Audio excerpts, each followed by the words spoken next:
So before starting our tutorial, we need some data to work with. So for this example, we are going to use the crime data of New York City. So in order to get data, in Google type New York crime data GIS points. We are going to use this website. So click on it, New York open data, or simply click on the link under the description below. So you will be redirected to this page where you will find the New York crime data.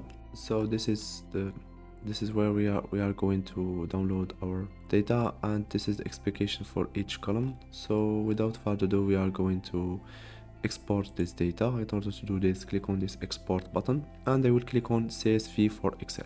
So navigate to where we want to save your data and then click on save. So after that, we are going to get this Excel file. Let's open it.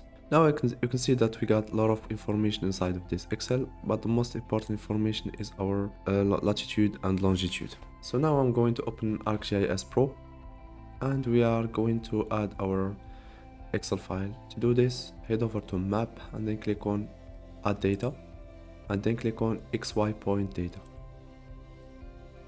So you will get this tab, and here you can navigate to your work folder to add your Excel file. Click on it, navigate to where you saved your Excel, click on it, and then click on OK. Now here you can specify where you want to output your file. Click on here. So navigate to where you want to save it, name it, and then click on save. And here for the X field, you can specify your X column, which in my case is longitude. For the Y column, it's latitude, and for the Z field, we don't have it. So for the coordinate system, it automatically detects that it's WGS 1984. So now we are just going to click on run. So here we go, we got our points.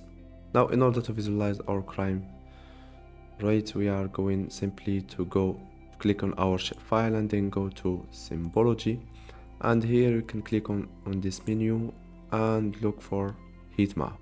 We'll click on it, and you can see that our data now is shown as a heat map with the scale indicating the places where the crimes are more concentrated. So you can play with this data. For example, you could use the weight field, and you can also change the color scheme. For example, let's use this one. So this is the easiest way to get a heat map inside of ArcGIS Pro. I hope that you got some value from this tutorial. So please like it and subscribe if you want to get more tutorials.